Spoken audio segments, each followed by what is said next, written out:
உலகெங்கும் நிறைந்திருக்கும் தமிழ் நேயர்கள் அனைவருக்கும் எமது மனமார்ந்த வணக்கம். நான் உங்கள் ஜோதிடர் அந்தியூர் சுதாகர், பாரம்பரிய முறை ஜோதிட ஆராய்ச்சியாளர். இன்று நாம் காணக்கூடிய தலைப்பு மிதுன ராசி அன்பர்களுக்கு சுக்கிர பகவானால் உண்டாகக்கூடிய மாளவிகா யோகம். இந்த யோகம் உங்களது பஞ்சமஸ்தானம், இந்த பஞ்சமஸ்தானாதிபதி இந்த புதன் பகவான், இந்த மிதுனத்திற்கு அதிபதியாகப்பட்ட புதனுக்கு நட்பு கிரகமான இந்த சுக்கிரன் 7ஆம் வீட்டில் உங்களுக்கு அமையக்கூடிய கேந்திர பலம் தான் மாளவிகா யோகம்னு சொல்கிறது. இந்த மாளவிகா யோகம் உங்களுக்கு எப்பேற்பட்ட பலனை தரப்போகுது? இது 24 நாட்கள் மட்டும்தான் இருக்கும்.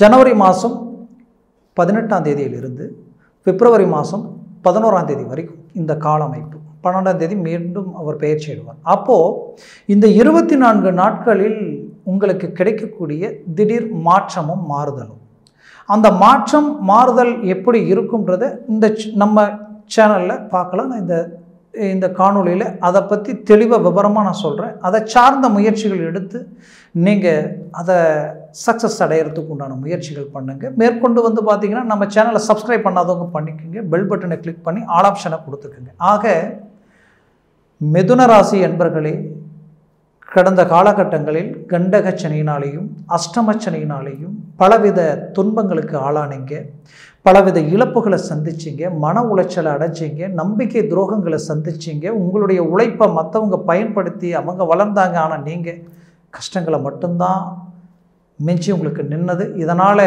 தேவையில்லாத கடன் சுமைகளும் வீண் விரயங்களும் குடும்ப ரீதியில் பலவிதமான சலிப்பு சங்கடங்களும், அதையும் தாண்டி இன்றைக்கி வாங்காத கடனுக்கு வட்டியை கட்டக்கூடிய நிலை, வட்டிக்கு வட்டி வாங்கி வட்டி கட்டக்கூடிய ஒரு நிலை, இதெல்லாமே சிலர் சந்திச்சிட்டீங்க. மொத்தத்தில் எதிரிக்கு கூட இந்த நிலை வரக்கூடாதுன்ற அளவுக்கு ஒரு அனுபவம் கிடைச்சிருக்கு. ஆனாலும் சாதிக்கக்கூடிய நேரம் இப்போ பிறந்திருக்கு. காரணம், ஒரு புறம் சனி பகவான் உங்களுக்கு நல்ல இடத்துக்கு வந்துட்டார், மறுபுறம் உங்களுக்கு கடவுளுடைய அனுகிரகத்தால் உங்களுக்கு கிடைச்ச ஒரு பாக்கியம் 11ஆம் இடத்துல இருக்கிற குரு வக்கர நிலையிலிருந்து இயல்பு நிலைக்கு வந்துட்டார். அப்போது லாபம், வளர்ச்சி, முன்னேற்றம் இது எல்லாமே உங்களுக்கு கை கொடுக்கும். அடுத்தது உங்களுக்கு இந்த மாளவிகா யோகம் 7ஆம் இடத்துல நிற்கக்கூடிய இந்த தருணம், பஞ்சம ஸ்தானாதிபதி 7ஆம் இடத்துல நிற்கிறார். அப்போது ஏதோ ஒரு நட்பு ரீதியில் உங்களுக்கு திடீர் மாற்றங்கள் கிடைக்கும். ஏதோ ஒரு பழக்க வழக்க ரீதியில் தொழில் சார்ந்த இடத்துல கடந்த காலகட்டங்களில் நடந்த இந்த தொழில் விரயத்தை சரி செய்யக்கூடிய ஒரு வாய்ப்பு உங்களுக்கு அமையும். அது மட்டும் கிடையாது, திடீர் திருப்பங்கள் உங்கள்கிட்ட வேலை செய்கிறவங்க, உங்களுடைய தொழிலாளிகள், அது மட்டுமல்ல உங்களுக்கு நீங்கள் பொருள் எடுக்கிற இடம், மெஷினரி எல்லாமே உங்களுக்கு கை கொடுக்கக்கூடிய ஒரு நேரமாக இருக்கும். எல்லாமே உங்களுக்கு சாதகமான ஒரு நிலை உருவாக்கும். அது மட்டுமல்ல, உங்களுக்கு எதிரில் நின்று பேச தகுதி இல்லாதவங்க உங்களை விமர்சனம் பண்ணாங்க, அவங்களுக்கு எதிரில் மீண்டும் ரீஎன்ட்ரி கொடுத்து நீங்கள் சாதிக்கக்கூடிய ஒரு காலமாக இருக்கும். உங்கள் தொழிலில் உங்களுக்குன்னு ஒரு பிராண்டை உருவாக்கிடுவீங்க, உங்களுக்குன்ட்டு ஒரு நேமம் உண்டாக்கிடுவீங்க. அந்த கால அமைப்பு இந்த தருணத்தில் உங்களுக்கு உருவாயிடும். அடுத்தது, வேலையில் இருந்தவங்களுக்கு பலவித மன உளைச்சலுக்கு ஆளாக இருந்திருப்பீங்க. இதுவரைக்கும் உங்களுக்கு எதிரிகளால் இருந்த அந்த பாதிப்புகள், அவங்களால நடந்த சில மன உளைச்சல்கள், இது எல்லாத்தையும் சரி செய்யக்கூடிய ஒரு கால அமைப்பாக இந்த காலம் உங்களுக்கு அமையும். காரணம் என்னென்னா, இந்த அமைப்பில் இருக்கக்கூடிய இந்த காலகட்டங்களில் உங்களது வாழ்க்கையில் நீங்கள் ஸ்ட்ரெயிட் ஃபார்வர்ட், யதார்த்தம், உள்ளொன்று வச்சுக்கிட்டு வெளியில் ஒன்று பேச தெரியாது, ஓப்பன் டைப்பாக இருப்பீங்க. உங்களுடைய எந்த வித ஒரு உழைப்பையும், வரக்கூடிய வருமானம் இவ்வளோதான் நமக்கு பணம் வருது, அதுக்கு தகுந்த மாதிரி தான் நம்ம உழைக்கணும்னு நினைக்க மாட்டீங்க. அதையும் தாண்டி யோசிக்காமல் எல்லா வேலையும் முடிச்சு கொடுப்பீங்க. அப்பேற்பட்ட நல்ல உள்ளம் படைச்ச உங்களுக்கு உங்கள் நேர்மையே உங்களுக்கு வேலையில் பிரச்சனையாக மாறிடுச்சு கடந்த காலகட்டங்களில். அந்த பிரச்சனைகளை சரி செய்யக்கூடிய காலமாக இந்த காலம் அமையும். இந்த மாளவிகா யோகம் இது 180 டிகிரியில் உங்களுடைய ராசியை பார்க்குது. அப்போது இந்த சுக்கிரனுடைய பார்வை உங்களுடைய ஆசைகள், உங்களுடைய லட்சியங்கள், உங்களுடைய ப்ரமோஷன், உங்களுடைய இலக்கு, இது எல்லாத்தையும் நீங்கள் வெற்றிகள் அடையக்கூடிய, அதிர்ஷ்டங்கள் கிடைக்கக்கூடிய காலமாக இது இருக்கும். திடீர் அதிர்ஷ்டங்கள், திடீர் யோகங்கள். ஏன்னா பஞ்சமாதிபதி இல்லையா, அது அவர் செய்வார். அடுத்தது திருமண வாய்ப்பு. 7ஆம் இடத்துல சுக்கிரன் இருந்தால் திருமண வாய்ப்பு கைக்கூடி வரும். கடந்த காலகட்டங்களில் எல்லாம் தடையாக இருந்ததுன்னு நினச்சி வருத்தத்தில் இருந்த உங்களுக்கு கண்டிப்பாக இந்த காலகட்டங்களில் அது கைக்கூடி வரும். அதை விட ஏற்கனவே திருமணமாகி டைவர்ஸாக ஆயிடுச்சுன்னு நினைக்கிறவங்களுக்கு இந்த தருணத்தில் அதை சார்ந்த வாய்ப்புகளும் உங்களுக்கு கிடைக்கும். அதற்கு காரணமும் பஞ்சமஸ்தானத்தை குரு பகவான் டைரக்டாக பார்க்கறதுனால பூர்வ புத்திர விருத்தி, உங்களுக்கு வம்ச விருத்தி, அப்போ திருமணமாகி வம்ச விருத்தி புத்திர பாக்கியம் கிடைக்கக்கூடிய தருணமாக இது உங்களுக்கு அமையும். அதை விட இந்த 2024 பெரிய எதிர்பார்ப்புகளோடு இருக்கக்கூடிய உங்களுக்கு இந்த யோகம் பெரிய பலத்தை உருவாக்கிடும், ஒரு பெரிய திருப்பு முனையை உண்டாக்கிடும். அப்போது ஒரு விதத்தில் நீங்கள் நினச்ச இலக்குகள், குடும்பத்தை சார்ந்த நல்ல விஷயங்கள் எல்லாத்தையும் உருவாக்கக்கூடிய வாய்ப்புகள் அமையும். அதுவும் பார்த்திங்கன்னா உங்களுக்கு பூமி வாங்கக்கூடிய யோகம், மனையை உருவாக்கக்கூடிய காலகட்டமாக இந்த காலகட்டங்கள் உங்களுக்கு அமையும். மேற்கொண்டு தொழிலை இன்னும் அடுத்த கட்டத்துக்கு கொண்டு போகக்கூடிய வாய்ப்புகளும் இந்த காலகட்டங்களில் உங்களுக்கு அமையும்.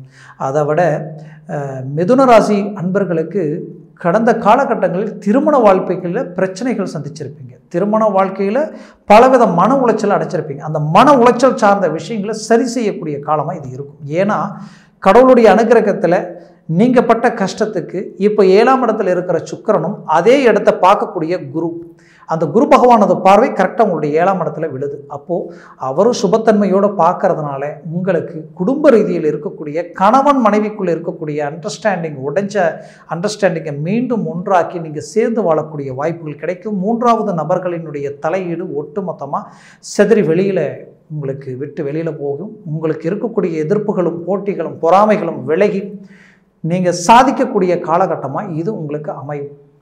மிதுனராசி அன்பர்களின் வாழ்க்கையில் பெற்ற பிள்ளைகளுக்காக தான் நீங்கள் எல்லாத்தையும் மேன்மை அடைஞ்சு அவங்களுக்காக பார்த்து ஒவ்வொன்றும் செய்தீங்க. அது என்னவோ கடந்த காலகட்டங்களில் அது அவங்களுடைய எதிர்கால திட்டங்களுக்கு பலவித சிரமங்களும், அது அவங்க வாழ்க்கையவே கேள்விக்குறியாக்கக்கூடிய அளவுக்கும் தொழில் ரீதியில் பல சிக்கல்களை உண்டாக்கக்கூடிய சூழலும் உண்டாயிருக்கு. அவங்க குடும்ப ரீதியிலையும் பலவித மன உளைச்சலும், உங்கள் குடும்ப ரீதியில் இருக்கக்கூடிய அண்டர்ஸ்டாண்டிங் ஏதோ ஒன்று நீங்கள் ஒன்று நினச்சிக்க அது ஒன்று நடந்துகிட்டு இருக்குன்ற அளவுக்கு போயிட்டுருக்கு. இது எல்லாமே சரி செய்யக்கூடிய காலமாக இந்த காலம் அமையும். காரணம், உங்களுடைய தனஸ்தானமும் சரி, உங்களுடைய பஞ்சமஸ்தானமும் சரி பலமாக இருக்கிறதுனால, பஞ்சமஸ்தானத்தை குரு பகவான் பார்க்கறதுனால பிள்ளைகள், உங்களுடைய குடும்பம் சார்ந்த விஷயங்கள், 7ஆம் இடத்தை பார்க்கறதுனால மனைவி சார்ந்த விஷயங்கள், இது எல்லாமே உங்களுக்கு கைகூடி வரும். கவலைகள் வேண்டியது இல்லை. அதை விட 3ஆம் இடத்தை குரு பார்க்குறார். உங்கள் சுய முயற்சியில் எல்லாத்தையும் முடிப்பீங்க, உங்கள் சாதுர்த்தியினால் எல்லாத்தையும் சரி செய்திடுவீங்க. அந்த வாய்ப்புகள் உங்களுக்கு கிடைக்கும். மேற்கொண்டு உங்களுடைய உடல் உபாதைகள், உடல் சார்ந்த சில பிரச்சனைகள் சந்தித்தவங்களுக்கு கண்டிப்பாக அதிலிருந்து மீண்டு வெளியில் வரக்கூடிய வாய்ப்புகள் உங்களுக்கு கிடைக்கும். அது மட்டும் இல்லாமல் சிலருக்கு பெயின் இருக்கும், பேக் பெயின், ஷோல்டர் பெயின், இந்த மாதிரியான சில பாதிப்புகள் இருந்திருக்கும். இது எல்லாமே உங்களுக்கு சரியாகக்கூடிய ஒரு கால அமைப்புகள் உங்களுக்கு உண்டாகும்.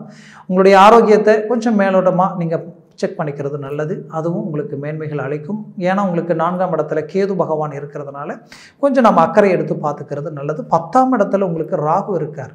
யோகக்காரகன் ராகு 10லும், 7ஆம் இடத்துல கேது, 7ஆம் இடத்துல சுக்கிரனும், அதே நேரத்தில் உங்களுக்கு 4ஆம் இடத்துல கேதுவும், கிட்டத்தட்ட சதுரகேந்திர அமைப்பில் இந்த கால அமைப்பு உங்களுக்கு உருவாகுது. இது உங்களுக்கு மீண்டும் கிடைக்காது. திடீர் திருப்பங்கள் உண்டாகும். முயற்சிகளை பலப்படுத்துங்க. 100% சக்ஸஸ் அடைவீங்க. வெளிநாடுகளில் இருக்கிறவங்களுக்கு தொழில் சார்ந்த பிரச்சனைகளும் சரியாயிடும், வேலை சார்ந்த சிக்கல்களும் சரியாயிடும். ஏன், நீங்கள் குடும்பத்தில் இருக்கக்கூடிய குழப்பங்களையும் சரி செய்து உங்களுடைய வரவு செலவு, கொடுக்கல் வாங்கு, கடன் சுமைகள் எல்லாத்தையும் சரி செய்து ஒரு நல்ல மேன்மையை உண்டாக்கிடுவீங்க. நினைச்ச இலக்கை நீங்கள் அடைவீங்க. அதுலேயும் கோர்ட்டு கேஸு பிரச்சனை, வழக்கு சார்ந்த பிரச்சனைகள் எல்லாத்தையும் சரி செய்திடுவீங்க. இந்த காலகட்டங்கள் உங்களுக்கு சாதகமாக இருக்கும். மேற்கொண்டு உங்களது வாழ்க்கை ஒரு வளமான அமைப்புகள் உண்டாக்கக்கூடிய ஒரு தருணமாக இது உங்களுக்கு அமையும். நான் சொன்ன இந்த பலன்கள் எல்லாமே கோச்சார ரீதியினுடைய அடிப்படையில் தான் சொல்லியிருக்கேன். உங்கள் ஜனன ஜாதகம் இருக்குது, அதில் திசாபுத்திகள் இருக்குது. அந்த திசாபுத்தியை பொறுத்து தான் உங்களுக்கு இந்த பலன்கள் முழுமையாக கிடைக்குமா, இல்லை சர்வாஷ்ட வர்க்கத்தில் இந்த கிரகங்கள் எத்தனை பலன்கள் பெற்றிருக்கோ அதை சார்ந்து தான் அந்த பலன்கள் கிடைக்கும். ஏன்னா இந்த பலன்கள் பார்த்தீங்கன்னா 3 பலன்களுக்கு மேலே ஒரு 4, 5, 6, 7 இருந்துட்டா அது வேறு லெவலில் இருக்கும். இதே சுக்கிரன் அங்கே எத்தனை பலன்கள் இருக்காருன்றது பார்த்தோன்னா அவ்வளோ நல்லாயிருக்கும். ஏன்னா அது 7 இருந்துருச்சுன்னா உங்களுக்கு திடீர் திருப்பங்கள் தான், திடீர் அதிர்ஷ்டங்கள் தான். அந்த மாதிரி அதை சார்ந்து தான் உங்களுக்கு பலன்கள் இருக்கும். அதனால் உங்கள் ஜனன ஜாதகத்தை பார்த்து நீங்கள் எந்த ஒரு முடிவு எடுங்க. அது உங்களுக்கு 100% வெற்றிகள் அளிக்கும். மொத்தத்தில் உங்களது வாழ்க்கை வளமாக அமையும். உங்கள் ஜனன ஜாதகத்தை பார்த்து எந்த ஒரு முடிவு எடுக்கணும்னு நினச்சாலும் கீழே இருக்கக்கூடிய கான்டாக்ட் நம்பருக்கு கால் பண்ணி முன்பதிவு செய்து வாட்ஸ்அப் மூலமாக உங்களுடைய ஜாதகத்தை அனுப்பி தெளிவாக விவரமாக கேட்டு தெரிஞ்சு எந்த ஒரு முடிவுகளும் செயல்களையும் செய்யுங்க. 100% அது வெற்றிகள் அளிக்கும். ஆக மிதுன ராசி என்பவர்களின் வாழ்க்கை வளமாக அமைந்திட எமது மனமார்ந்த வாழ்த்துக்கள். நன்றி, வணக்கம். மீண்டும் சந்திக்கலாம்.